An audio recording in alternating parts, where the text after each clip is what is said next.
What's up, everybody? I'm Thomas J. Bellezza, and welcome to another episode of The Right Mindset. Today, we are going to go over some advice from author Kurt Vonnegut. All right, some of those topics will be we'll learn about having purpose, the power of challenging things, and when it comes down to it, what's the deep truth of it all? Let's get right to it. Start that intro.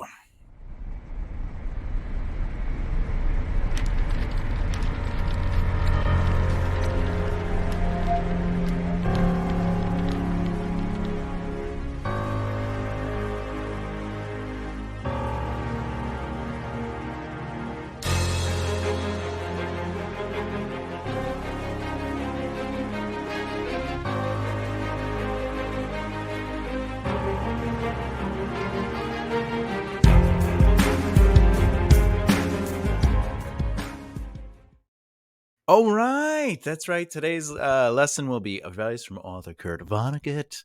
Let's get right into it with throwing this out there. Subscribe and hit the bell icon. If you're a beginner, advanced writer, author, or screenwriter, click that bell icon so you don't miss out. This channel focuses mostly on lessons about our craft, followed by analyzing or reviewing storytelling, and then, of course, interviews with fellow writers. All right. Kurt Vonnegut says, every sentence must do one of two things: reveal character or advance the action. On the surface level of this advice, it touches on the purpose of what you write. Everything that happens must affect everything that's going to happen. You want what you write to reveal character, advance the action, and build towards a single mood. Now, but this advice touches on life too. As a writer, we are indeed authors who write. But does that mean our purpose stops at writing? What are you saying in your stories? Do you have philosophies, morals, and things to say that come out through your stories? You want to let your purpose drive you beyond what you write. See, purpose and mission. A purpose is internal, while a mission is external. Your mission might be to write 4 books in 6 years. The purpose of that is because you want to tell the stories of these characters who are part of you. What if there was more to that purpose than just getting characters out of you? What are these characters saying? What are they dealing with? And what are they fighting through? These are the things audiences connect to, the trials and tribulations of your characters. But what I'm saying is that in life, us writers need to have something more behind us beyond a book. Think about your purpose and let it drive you to succeed in life. Now, some of the things that come from this philosophy, this advice from the Kurt of the Vonnegut. Every sentence must do one of two things: reveal character or advance the action. And that's ultimately going to influence your plot. It's going to influence the story of how it unfolds, because plot is what needs to happen. Story is how it unfolds. And it means to really take what you place on the page and have value to it. Now, additionally, think about your life in the same way. Everything you do must affect everything you do. Is there a deeper purpose to the stuff you write, or is it just fiddle faddle? Is it just something you're writing? Just it's entertaining. It's exciting. You know what? I wrote it, so it's so awesome, amazing, unique. I just want it to be out there. If you want an audience to connect with you, the first rule is don't write for an audience, right? Because if you write for an audience, you'll always be chasing that audience, because the audience is made up of so many different people. But if you find what's important to you and what's interesting to you and what you like to explore, and when your writing says more than just there's a princess, a knight, and a dragon, and the knight saves the princess by defeating the dragon. That story has been told a million times, but what makes that story stand out for you as a reader or you as a writer is the substance, the purpose of that story. So think about that for your own personal life and also your journey as a writer and the books, the novels you write, or even your screenplays. Find purpose within those stories and give your characters purpose and missions beyond, I gotta kill the dragon to save the princess. Not that that's a traditional story of today, but I'm just using it as an example. Okay, be a sadist. Be a sadist. No matter how sweet and innocent your leading characters are, make awful things happen to them in order that the reader may see what they are made of. Now, that is great advice because a story sets up what they are capable of, who they are, their themes, the promise, desires, and motivations. Now, that's plot, right? Okay. The things that have to happen will be plot. The story is always going to be how it unfolds by seeing characters being challenged and how they respond to that challenge. Their choices and their reactions is the story. Plot would be the character walks into a tavern because they have to. They need to get to the tavern. How they interact, react, and make choices within that tavern is determining who that character is, and it says more about them than they entered a tavern. Now, this is the part that is amazing to watch because this is their trials and tribulations, but also how they react to things. We are who we are through our actions or inactions. Are they afraid? Are they frightened? Are they always brave? And then something makes them afraid. Because now, as a reader, we're following a character that never seems to be afraid, and now they are. They know something we don't know. Now, words mean nothing when it comes to writing until the actions are proven. For example, when we say a character is brave, they are not brave until we see them being brave. So, why waste time showing people talking about how brave a character is when we can just see the character being brave? This is the same thing with us in real life. If we believe in things, missions, purposes, and have strong morals to represent how we present those things, it's best to show them through action. Like when I see people post, the best way to support your independent writer friends is to share, like, comment, and buy their books. Yeah, it sounds great. But then that person who posted that, they don't ever do it themselves.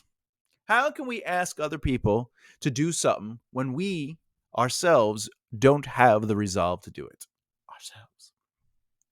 We must become the truth we want to see in others. Support the truth you believe in, not the truth of what you wish people would do.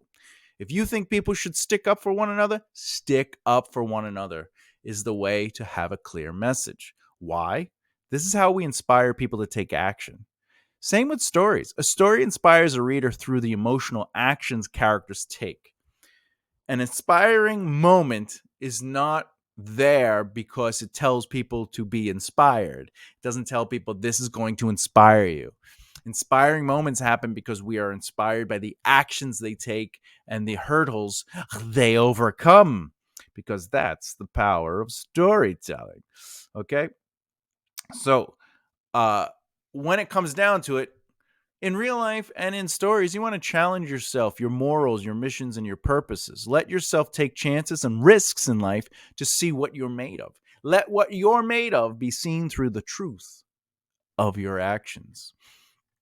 Now, being a sadist isn't always a bad thing. But why I like this advice is because when you find your characters in a situation where they seem to be flying through the story, per se, the narrative, this is a good chance to say, wait a minute. Let's push back on them a little bit. Let's see what they're really made out of. Let's test their limits. Let's test their capabilities. Let's put them in situations where we know what they're capable of, but are they capable of it? Let's prove that they are. And it's the same thing in real life. When you want to challenge yourself, I think that's important for growth. And as a writer, we may feel confident in what we can do, but we should challenge ourselves, push ourselves to a limit. Even if you're not writing a book, work on scenes, work on characters. If you really think you're amazing at dialogue, well, can you explain dialogue? Can you break down dialogue? Try those things. If you understand Outlining. Try breaking down the process of outlining. This is how you push yourself because you're saying, hey, I know this thing. Well, we prove that we know it by being able to explain it, right? What's that old saying? If you can't explain something simply, you don't understand it enough, right? So, one of the things I do with my students in general, my clients, or, when I had my theater and I would teach writing, uh, I would explain something and then I would have a couple of people try to explain it back to me in their own words. And if I understood what they were saying and they understood what they were saying because they were able to articulate it, I knew that they had a fundamental understanding of it. Now it's about putting into practice, which then would be the lesson. And then you say, all right, you do this and come back with the homework and ba, ba, ba, ba. Ah. All right. Third, wants versus needs. Kurt Vonnegut says every character should want something, even if it is only a glass of water. There are needs everyone in the world will have, or they will not be complete. People need water, food, sleep, and emotional connections with others to survive. These things are common for each of us. Wants, on the other hand, are designated to individuals. A want is a great way to open the door into a character's soul. Does each character need a million wants? No. They need a minimum of one, though. Or what's their purpose in the story? More importantly, in the narrative. A cool character is pointless if they don't pay off with a resolve of something, either contributing to the overall main plot or they themselves have an interesting subplot that adds value and intrigue to the overall narrative. What do you want in life? How do you get motivated? It is true that we all have wants, small, big, somewhat medium in nature, but we have our wants. It's true. One of the gifts we can give to ourselves is taking action to achieve these wants. Think about the people around you, yourself, those you see as strangers, and wonder about their wants. If anything, you'll be inspired to elevate your characters to have individual wants. On the other hand, you might find inspiration within yourself to see that we're not all that different. And it's a beautiful thing when we can connect with others through like-minded experiences. So wants versus needs. When it comes to characters and storytelling and narrative and et cetera, the want basically drives them. They go, I desire this and I need to have this outcome. I want a relationship. I want to learn the Force. I want to bring back everybody after the snap in the blip in Avengers. Excuse me. These are the external desires. This is your mission. My mission is that I want something. I want to accomplish something, right? And the purpose behind it isn't necessarily the answer in a situation, but we should set ourselves up for goals and desires that we would like to accomplish. And it could be something as simple as our personal goal of finishing a book by the end of the year or what have you. One of my wants is that I set these thresholds to outline books. I love outlining books, even if I don't get to write them right away. But I like outlining and working them and building them up and setting them up. And then slowly but surely, I start writing the books. And I can outline much quicker and get into deep thoughts and really work the story before I get into the long form writing. But that doesn't stop me from writing another book because, I set up time blocks. So in your narratives, you want characters to desire something, to have a purpose, and try to accomplish that, as do you want in your own life, so you could set goals and smaller threshold goals. Okay, final thoughts. Every quote carries with it a touch of advice on the surface and something for us within. I love reading these beats for the sole purpose of getting people to think and wonder. For this lesson, these pieces of advice from Kurt Vonnegut are wonderful. Examples of how to expand moments to have more meaning, challenge the moments you created, and explore characters on a deeper level within these moments. I will repeat that with some additional info. What I like about the examples is the moments have meaning, behind the choices. Challenge those moments by creating reactions to those choices and explore characters on a deeper level, how it ultimately affects them. So if we look at a beginning, middle, and end, the beginning is what I desire, the meaning behind it, the purpose of it. The challenge is that I'm trying to get it, I'm getting pushed back, or I do finally get it, but how do I respond to that emotionally on a deeper level? Okay.